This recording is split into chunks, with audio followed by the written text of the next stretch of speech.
Falcon fans, welcome back. Welcome back. I'm back. I'm back. I had to step away for a little while to take care of some obligations uh, that could require just a little bit more of my time than I thought, and I didn't want to have put anything out, for viewing, and uh, and not give it an honest effort. So, but I think it was, and I still hadn't planned on coming on tonight, and this is totally unscripted. This is straight off the dome. But I wanted to come out tonight because I'm ecstatic at how the season is going so far, as everybody is. Well, we have loved have been 5-0, of course, but we are 3-2, top of the division. But guys, let me tell you, there is a storm brewing in Atlanta. Hurricane Milton is not the only storm that's brewing. Yeah, the Kirk Cousins storm is alive and well, and it's being tracked across the across the NFL. After Kirk's performance, when was that? Thursday night against Tampa Bay, 509 yards, a record-setting night for Kirk. Kirk did one solid thing that night, when he set that record, and the way he finished that game. He has put the division of the NFC South on notice. He has put the NFC Conference, on notice.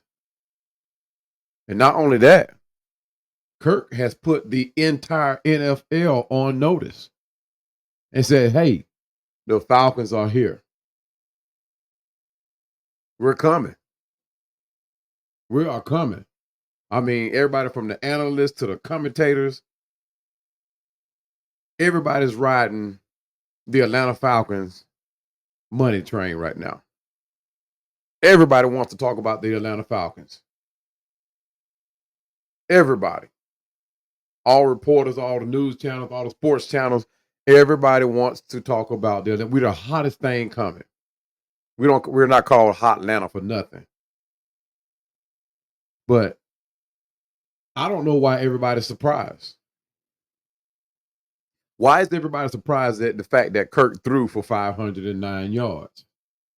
Is that what it was? 500? I think it was 509 yards. Why is everybody surprised? Why you shouldn't be surprised? Well, my very first video, if you followed me from day one, my very first video, I actually laid it out for everyone. And for people who like to follow stats and all that, I even laid it out for them. I mean, for those two, laid out stats. And I put everybody on game when Kirk Cousins got brought to Atlanta.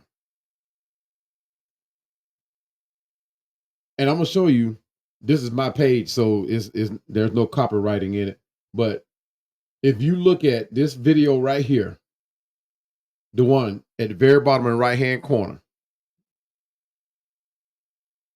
why oh why Kirk Cousins?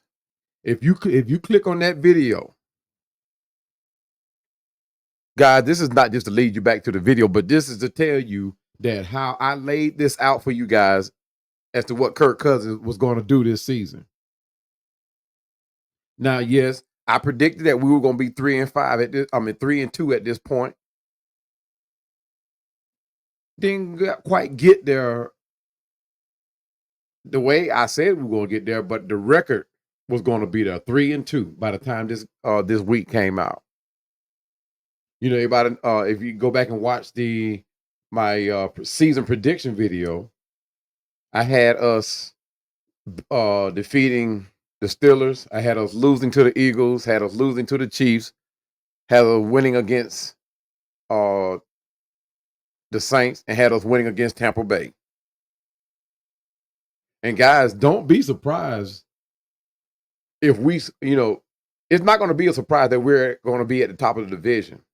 But we could take it a little further.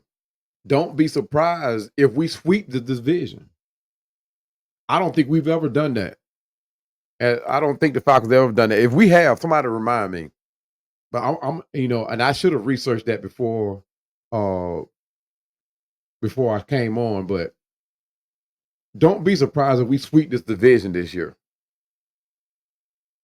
and go on into the NFC Championship. I won't be surprised. I will not be. I said it in my prediction video. But this video here, why Kirk Cousins, will lay out everything to what Kirk Cousins is doing right now and what he will and can do in the future. He's not done. The storm of Kirk Cousins is here in Atlanta.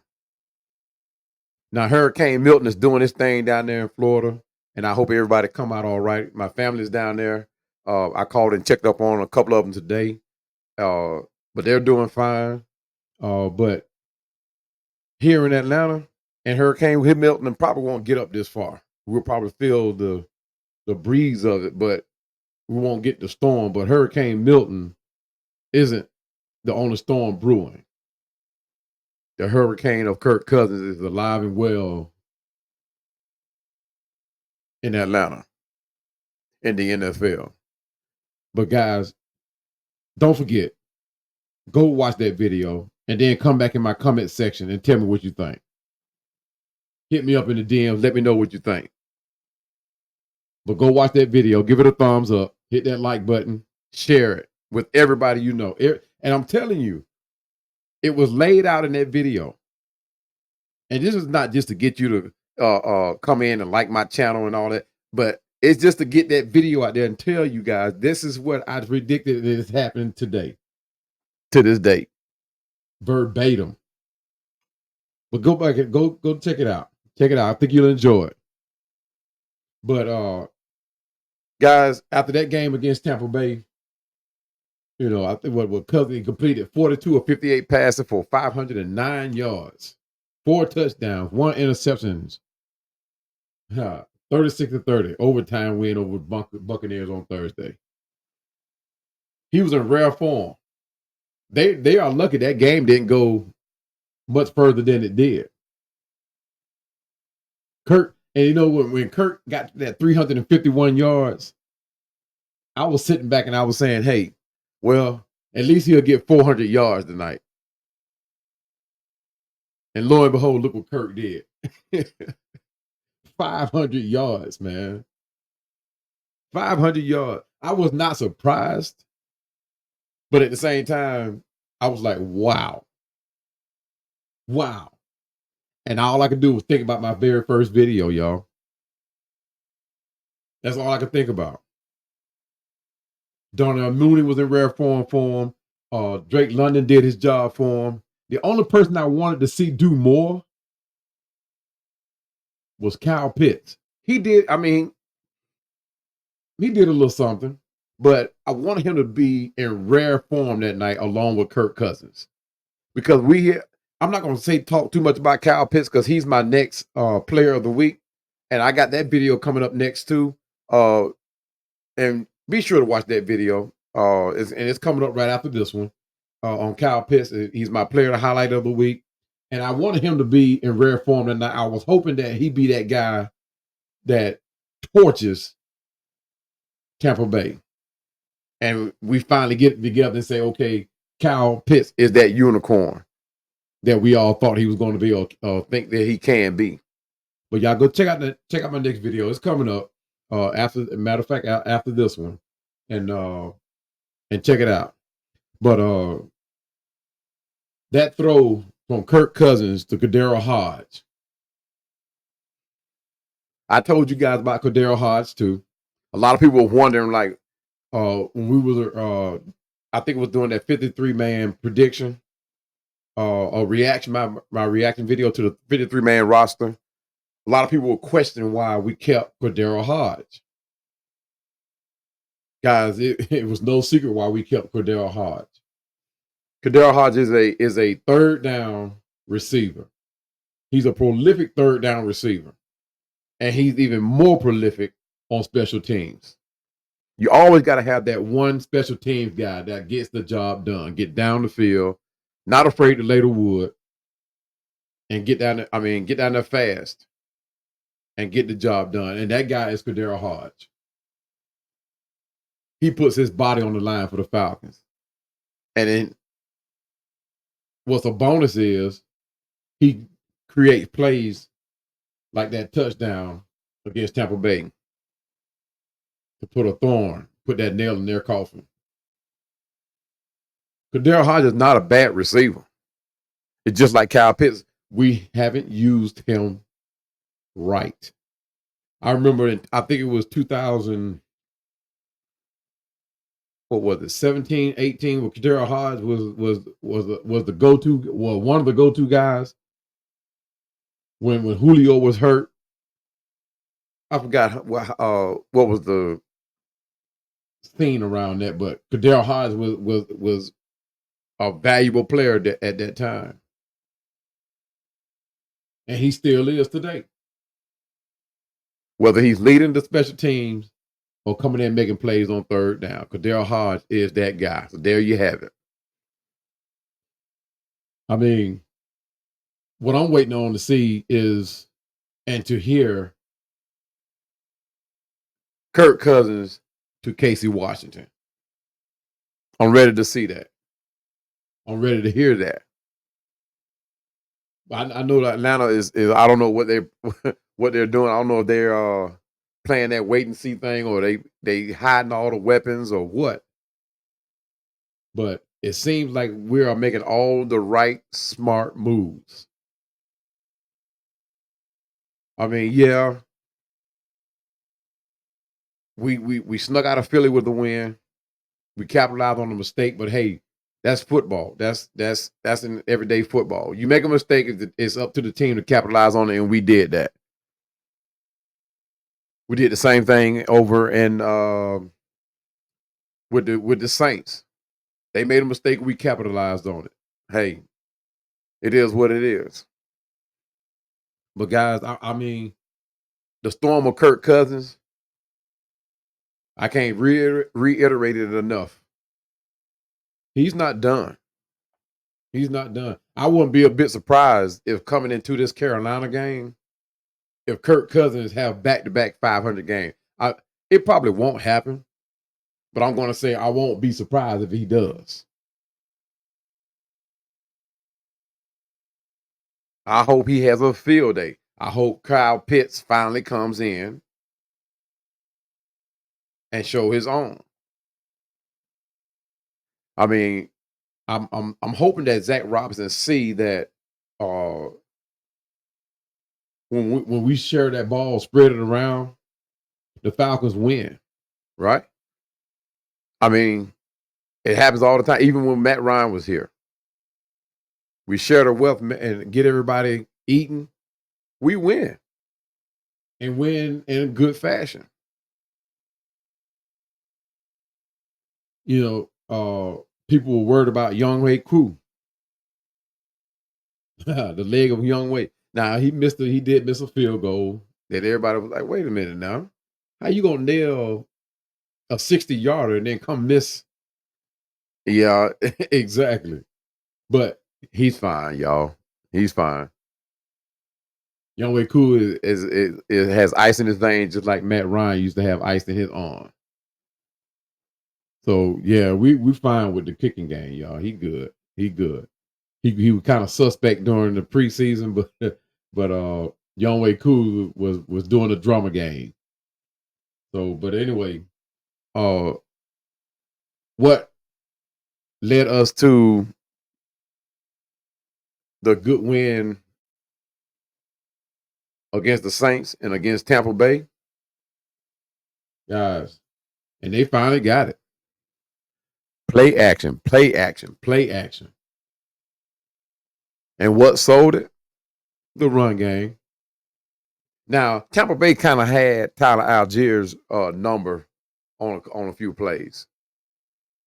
But more time than enough, when we ran the ball decisively with a game plan, play action is sold. Now, this is just my personal opinion. I know everybody have their thoughts on who should be the starting running back, but this is just my personal opinion. Tyler Algier should be the starting running back. They need to swap roles because of the way play action is. I mean, you talk about a running back that could definitely sell play action. And with after Tyler Algier beats down that front seven of the opposing team or the defenses, you love to have a running back like Bijan Robinson waiting in the wind with his agility, his speed, his power, the continued power, because he's just as powerful as Tyler Algier. And to come in and finish the job. And I'm pretty sure Tyler Algier would not mind being that guy to set it up for Bijan to come in and finish the job. But you're talking about somebody who sells play action. When Tyler Algier is in the game, defenses just automatically know that Tyler Algier is going to get that ball. At least that's what's in their head. That he's going to get the ball. He's going to run the ball, especially if it's on if it's third and short, fourth, or we're going for it on fourth, or short yardage game plays. That one play that I love, and we never did go back to it. It was against the Chiefs, and a lot of you guys may remember this, but we had Charlie Warner, we had Bijan Robinson, and we had Tyler Algier, all three in the backfield. Now, if they had ran that play against the Chiefs on that fourth and inches, you can't tell me play action would not have worked on that play. You cannot tell me that play action would not have worked on that play. They was already set up because they knew where we were going. Now, I don't know how true it is. They say Kirk Cousins was the one that changed that play on that fourth and inch. They say Kirk Cousins did that. But either way it go, it was done. It's over with. You know, we didn't pull it out. But that one play alone, you could have went either way. You could have gave Bijan the ball. You could have gave Tyler Algier the ball, either or went play action. And it would have sold like nobody's business. But back to Tyler Algier being that starter, you talking about a running back that automatically defensive linebackers are going to come up short. They're going to come up closer to the line. And play action works off that all day long. You might even have the safeties even come up even closer. And if that happens, your receivers should eat. They should eat. Especially if we have Kyle Pitts in the game, lined up in the slot. But guys, we are, like I said, we are exactly where I thought we would be. And I'm hoping that Zach Robinson continue on this path of allowing Kirk Cousins and the chemistry of his receivers to develop. I'm hoping he realizes what he has at his disposal. Because he has so much at his disposal. He can make what Kyle Shanahan did in 2016 look like yesterday's news. But guys, we got to get this play action down to a T. We got to sell play action. That's Kirk Cousins' game. Now I realize, they try to mix it up. But when you use a running back like Tyler Algier to beat down that front seven, a lot of defensive linemen do not like tackling running backs like Tyler Algier. And for that matter, Bijan Robinson, the power that he runs with, same thing. But using Tyler Algier to break down that front seven, and then come back play action, or hand Bijan the ball. Because the way he jukes people, man, I mean, those linemen going to get tired quick. But it has to be a heavy dose of it in the beginning. it has to be a heavy dose of Tyler Algier in the beginning.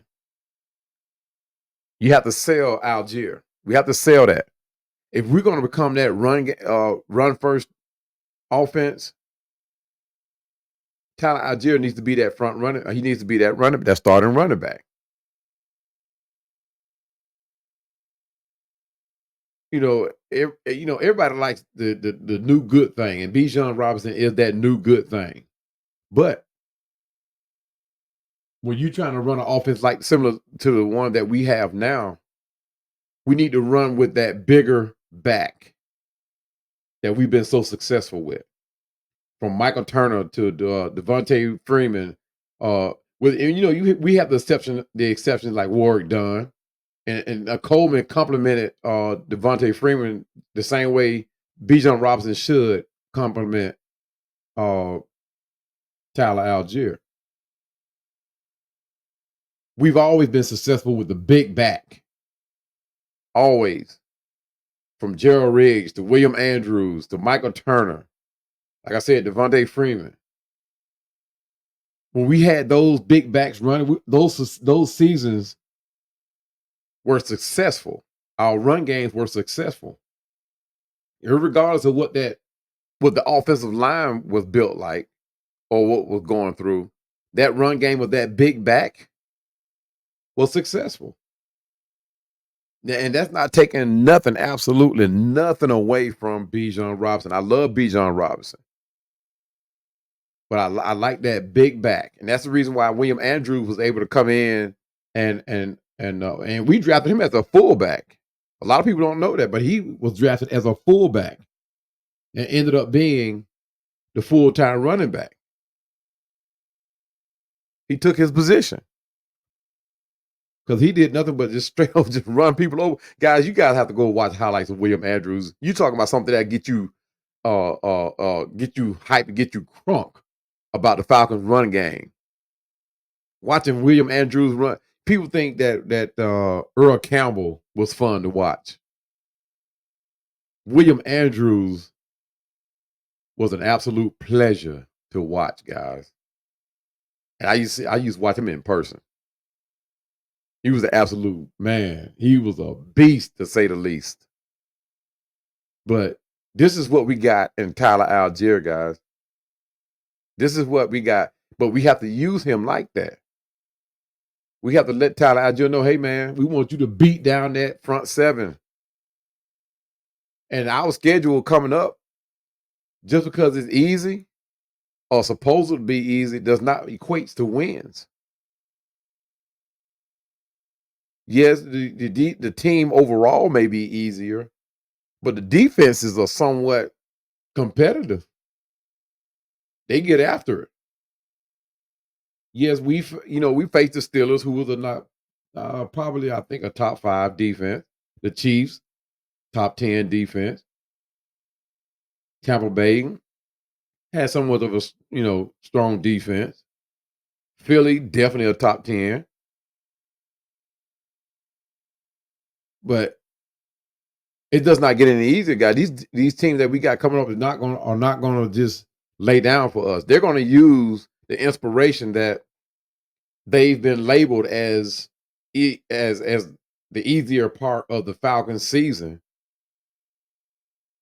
to play tough. And they're not going to just lay down for us. So we got to come in and establish an identity, what Zach Robinson does anyway. And in my opinion, should be done through Tyler Algier. That's just my opinion. And right now we're facing, we've run through the NFC, and I thought that the game against Philly that showdown was going to be the easiest NFC game that we have. And not the easiest, the hardest. So you talk about one place that's hard to win, and that's in Philly. And we went in there and we did that. So when I say that Kirk Cousins has put the NFC on notice, you can best believe everybody else that we have not played that's in the NFC, they are definitely watching and saying, man, those birds, those Falcons, those dirty birds down there, They're, we're gonna have to come and play them. We're gonna have to play them. So when it come playoff time and the NFC come around, I'm thinking that's probably, I'm not gonna say that's what the deal is, but the fact that we have not played our rookies like that, like everybody else is or has, Raheem could be saying, "Well, we're gonna save the best for last." I hope that's not the game plan, but it could be. Raheem Morris could be that assured of what he has that he's going to save them till later on in the season. I don't know, man. Just speculating. I'm just waiting to see him. I was so happy to see Rook play the other night, man, and he showed up and showed out. He held it down. He did what he was supposed to do. Lived up to expectations. I was happy to see him. Now I'm ready to see Brandon Dorless. Now I'm ready to see Casey Washington. I'm ready to see those guys. I think Casey Washington is a special breed. I'm not gonna say a special breed. He's a special person. I think once he hits the game, he's gonna be, oh man, he's gonna be hard to contend with, hard to hold down. I saw the throws that Michael Penix threw to Casey Washington uh in the preseason. Guys, Casey, I can't wait to see that man. He got the throws that he got from Kirk Cousins. Even the ones that he missed, guys. Even the ones that he missed. No, it was two. I think it was two that he didn't connect on were impressive. So I'm waiting to see him too. Brandon Dorless, I'm ready to see him eat right along with Root. I'm not sure if Root uh came in to replace Grady Jarrett, or did, but I want Root to play beside him. I want them two to be side by side. God, that's crazy. That's crazy. And Grady Jarrett is another story. I could talk about him all day long. He's the vet. He's that leader on the team. He is leading by example. You talk about a guy that's coming off an injury, ACL injury, and people thought that he was going to slow down. People thought that he was going to be the same Grady Jarrett, that we should have traded Garrett. I couldn't believe I was hearing those stories that we should have traded him. But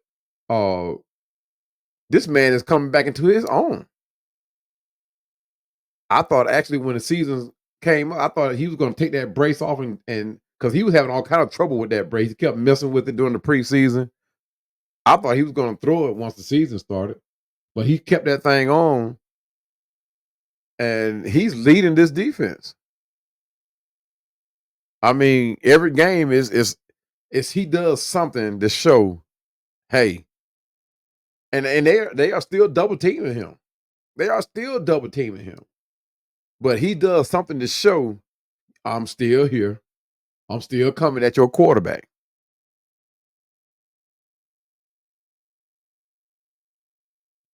But I want to see Ruko Roro and Grady Jarrett side by side.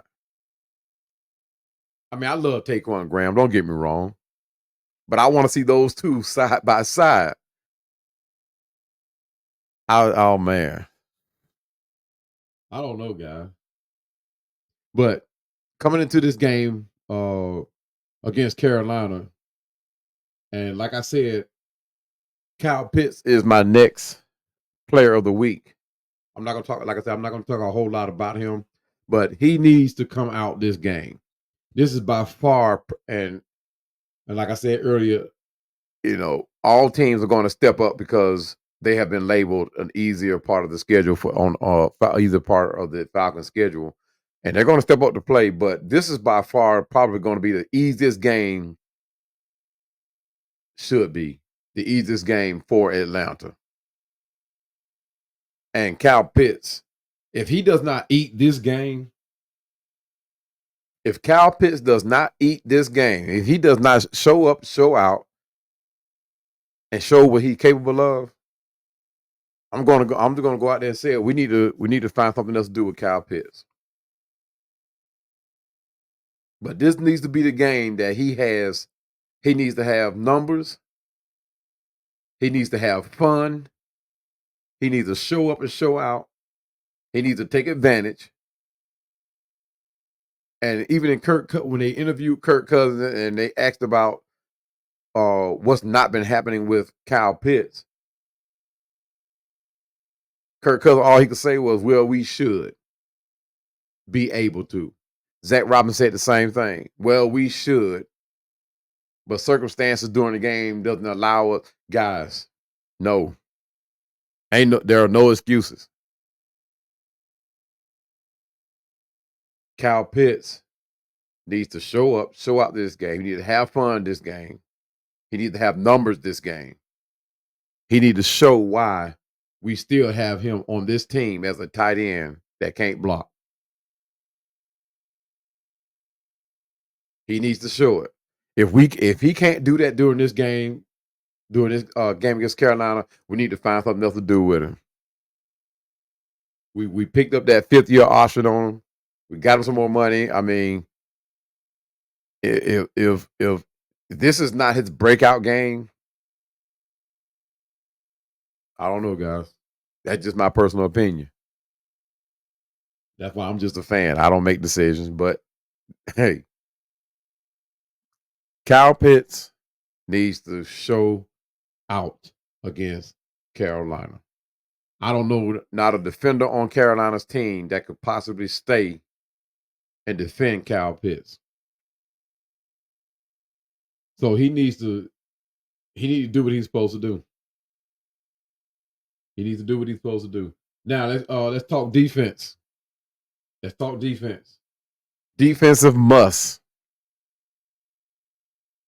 Guys, from the start of the season, we have somewhat got lackadaisy on the run stoppage. I don't know what's going on, and I hope it don't get any worse. But we seem to be having problems not only with mobile quarterbacks, but the run games. We're not getting that. You remember what we did against the Steelers? That's how, and I know defenses get wore down, but not last game, the game against the Saints, the game against the Chiefs, the run game stoppage, the run stoppage. I mean, it just somehow or another it didn't look the same.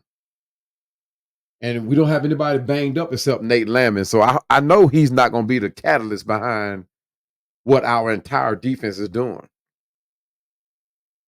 Now, if everybody feeds off his energy, that's fine.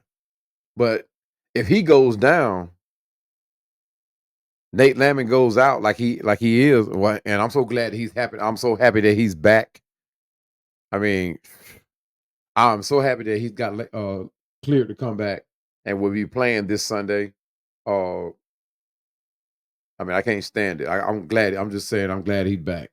But the defense needs to continue to get that pressure.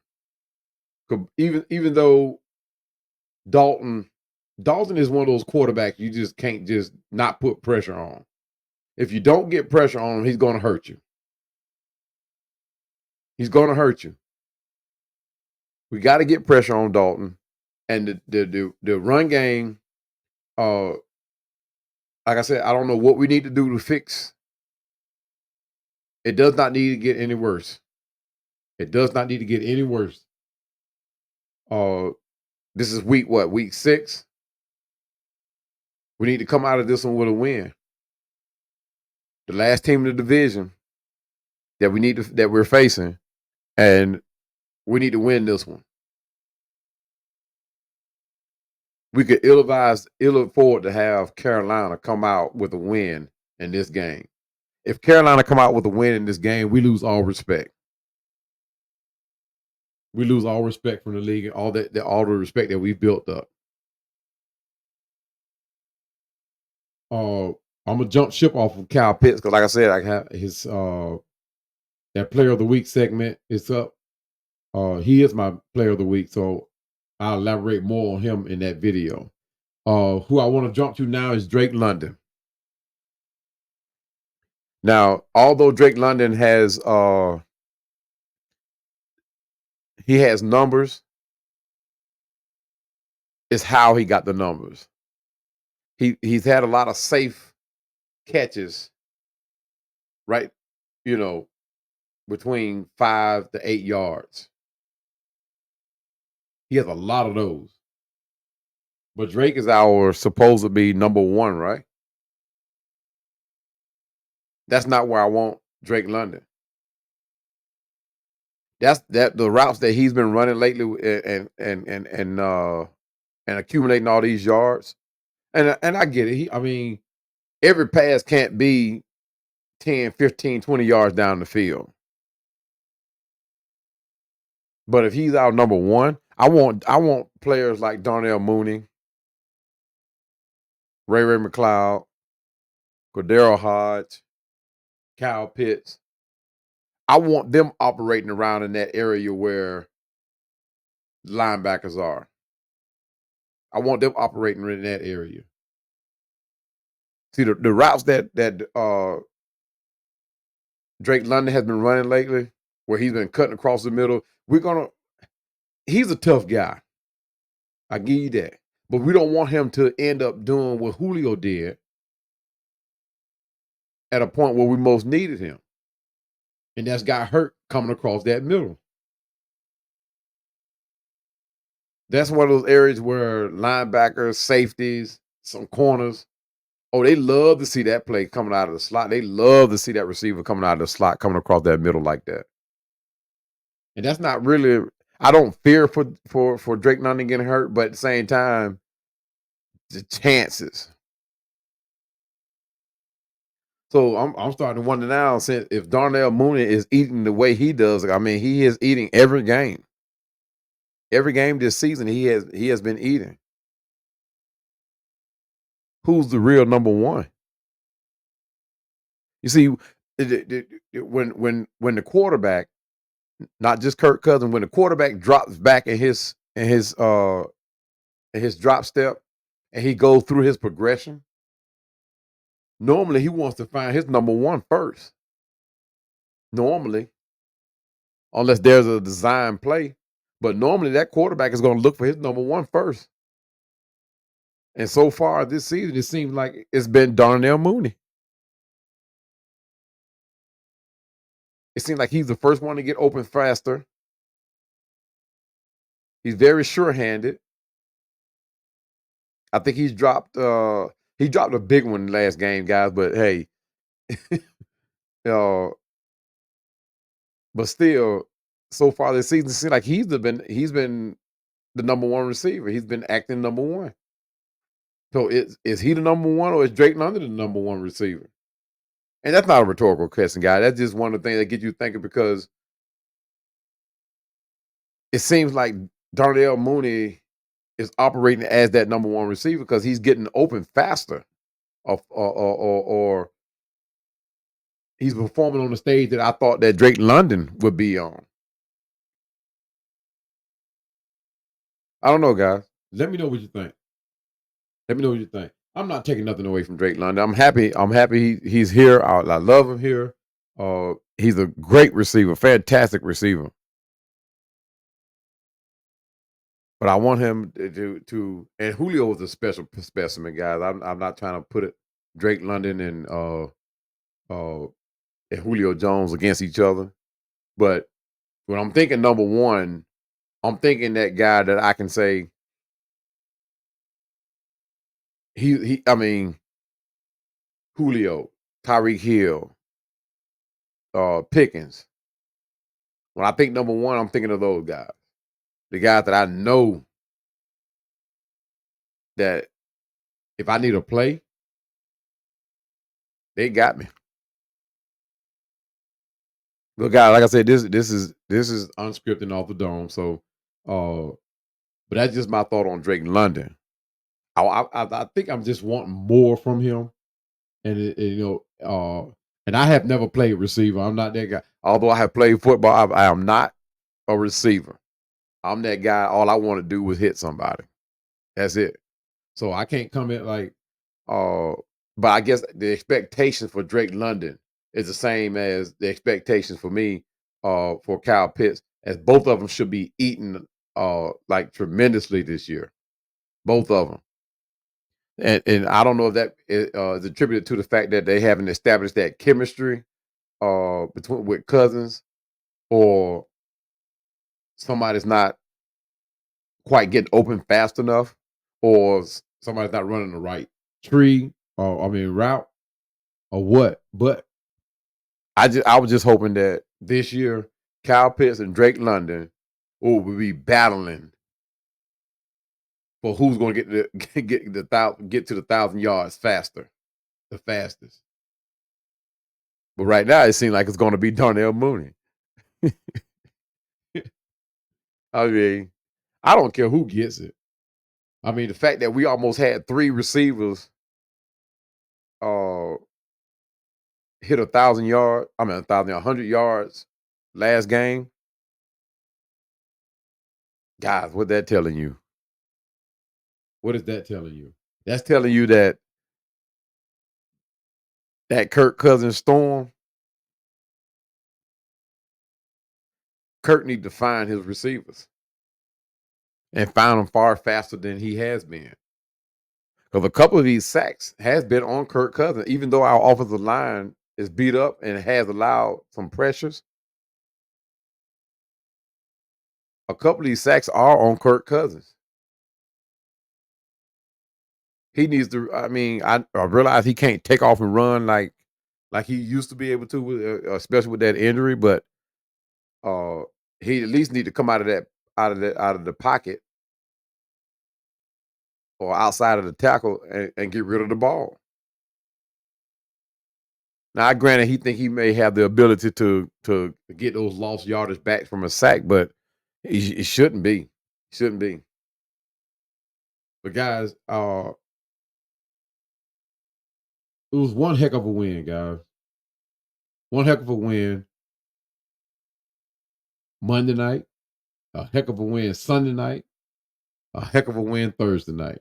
All on nights that they said Kirk Cousins couldn't play. Was it a concern for me? Yeah. I think I even voiced it, that Kirk Cousins in that same video, that Kirk Cousins does not play well on Monday nights, Sunday nights, and Thursday nights, and we won on all 3. So once again, that storm of Kirk Cousins, Hurricane Milton is the afterthought. Is Hurricane Cousins. But the remaining schedule, guys, I mean, we seemingly have an easy schedule. But Kirk Cousins is going to now start facing more cornerbacks and more safeties that are in the top 20, top 10, top 20. So now he really have to be more selective of the decision making on his throws. He really has to be more, because I think up until date he hasn't really faced a top. I think I take that back. I think he faced 2 top 20 cornerbacks and safeties. And going forward, he's going to start seeing a better caliber of cornerbacks and safeties going to finish out the season. So he has to be real selective and what decision he make, or what throws that he make downfield. Because just like we have that tandem of Jesse Bates and Justin Simmons, a lot of these teams have that one guy. Like we used to have Dion, a lot of these teams have that one guy.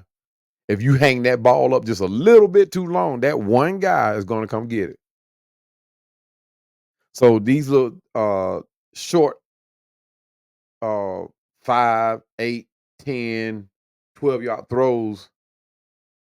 Well, I say 12-yard, but anything 10 yards or shorter, we're gonna have to feed. We're gonna have to feed Kyle Pitts. We're gonna have to feed Drake London or Darnell Mooney or Ray Cloud, who's ever in those areas. Kirk Cousins is gonna have to really orchestrate, because although a lot of these teams total defense does not warrant their record. A lot of them have some very good cornerbacks, very good linebackers, very good safeties that just waiting on Kirk Cousins to make a bad throw, or ill-advised throw. So hopefully our receivers can run these routes in a manner where they just use and abuse their opponent. I mean, we know Drake London can do it. We know Darnell Mooney got the speed to do it, and we know Kyle Pitts has the strength to do it. So he needs to. I mean, all three of them actually. Raymond McLeod, he may be that guy too. So, but especially on third downs. Especially on third down. Our third downs have got to be I mean, we've had some woes with third downs, especially last game in the game against the Saints. We did not look good on third downs. And in that same video about Kirk Cousins, that was one of the things that I highlighted, that when it came to third downs, he was prolific. Uh he was excellent on third downs. So he needs to get back to that. He showed that in the game against Pittsburgh. He showed that in the game against Philly, and somewhat in the games against the Chiefs. But somehow or another against the Saints and against Tampa Bay, third down were kind of hard to overcome. We converted quite a few of them, but there were some that we were like, wait a minute, what happened? Why didn't we execute? So Kirk Cousins has to get back into the rhythm of things and utilize players like Kyle Pitts. And if we're going to line up Drake London in the slot, then use Drake London as well. But like I said, Kyle Pitts has to eat this game. And on third down, if it comes to that, or when it comes to that, Kyle Pitts needs to be that guy. So we're going to jump into talk about our lows and woes. Offensive line. Offensive line. Although they have played very well with all things considering, the injuries, the lack of chemistry, we've pretty much played pretty good. We've allowed a few sacks, and surprisingly enough, Chris Lindstrom, of all people, a Pro Bowler and seemingly a Pro Bowler this year, has allowed the most pressures on Kirk Cousins. I couldn't believe that when I read that. I thought it was more Caleb McGarry and Dahlman who allowed the pressures. But the report was saying that Chris Lindstrom has allowed the most in the league, not just on the Falcons team, not just on our team, that he has the most pressures on the quarterback in the league. I mean, I didn't believe it. I didn't count how many times somebody got by Chris Lindstrom to validate that, but the report said that he has the most pressures on the quarterback. Have allowed the most pressures on the quarterback. I don't know, guys. And I read it several times. I thought I might have missed something, but no, I didn't. But guys, I'm almost an hour into this thing, and like I said, guys, I got Kyle Pitts video coming up next. But I can go on for another hour if I should have did this as a podcast, but hey, anyway, it's content. But guys, let me know what you guys think about my thoughts on the game, up to week 6, and the future going further. Let me know what you think about the Kyle Pitts situation. Let me know what you think about Drake London and his performance, offensive line, what Kirk Cousins has done so far, and the overall look of the Falcons. and what we have accomplished, and do we actually have a storm brewing in Atlanta for the NFL, in the NFL? Like I said, guys, don't be surprised if we sweep this division this year. Don't be surprised. Don't be surprised as come Sunday against Carolina that Kirk Cousins have back-to-back 500-yard games. Don't be surprised. I think Carolina has a lot of people out too, key people out. I didn't go through the report to see, but I'm not even gonna lie, y'all. I'm not even gonna lie. I'm gonna watch that game, and I'm gonna be watching a player for Carolina that I actually wanted to be here in Atlanta, and that's the wide receiver Xavier Legette. Yeah, I wanted him here in Atlanta. I don't, but I'm actually gonna be watching for him. And I'm not gonna say whether or not I want him to have a good game or nothing like that, because I know you guys are gonna come at me if I say something like that. But but I'm gonna be watching him because I mean, that's a Julio specimen, guys. He's bigger than Julio, and I want to say he was. I know he's just as fast as Julio, but I'm not going to say he was faster than, because I think he ran a 4.39 in the combine, and I forgot what Julio ran. I think Julio had him by 0.2 of a second on that 40-yard dash. So, but like I said, I wanted to watch him. His biggest fault was is how fast he came off the line. His bonus was he's a hard guy to bring to the ground. He's much like Tyler Algier. One person's not going to tackle him, and I hope Mike Hughes is up for the task of guarding Xavier Legette. Xavier needs to be hit hard.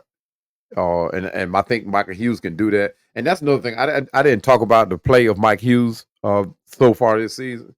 And it seems like every game he's getting better and better, along with Clark Phillips. Both of them are getting better and better. They're hitting harder and harder. So, between both of them alternating on that side over there and A.J. Terrell, the cornerbacks are doing pretty decent. They're coming along pretty decent. There are some questionable plays, but you're not going to stop all plays, y'all. I mean, but the play of Mike Hughes and Clark Phillips III, I mean, it's been exceptional. I mean, it's been nice. It's been nice. So I'm not even worried about that side anymore. But when it comes to Xavier Legette, Mike Hughes, they need to hit him hard. They need to hit him hard and often. And often. I'm not saying going out there and grab a penalty or nothing like that, but they need to hit him hard and hit him often. But guys, that's my video. Like I said, I'm almost an hour into this thing. But guys, let me know what you think. Is there a storm brewing? Are we going to get better? Can we get better? I think we can. I think we can. I think we can go ahead and put the NFL on notice and let these teams know, hey, y'all better bring your A game. If you got anybody out hurt, you better hurry up and bring them back. We're not accepting no excuses. We're not going to take it light on you. I think Kirk Cousins felt real good after that 500-yard performance, and he's ready to do more damage. So, guys, let me know what you think. Hit that like button. Hit that notification bell, because, like I said, right after this one, I got the Kyle Pitts highlight player of the week coming up. Hit that subscribe button. Share with your friends. And, guys, let's get ready for this South Carolina beatdown. And, as always, let's continue to rise up. You know how we do it.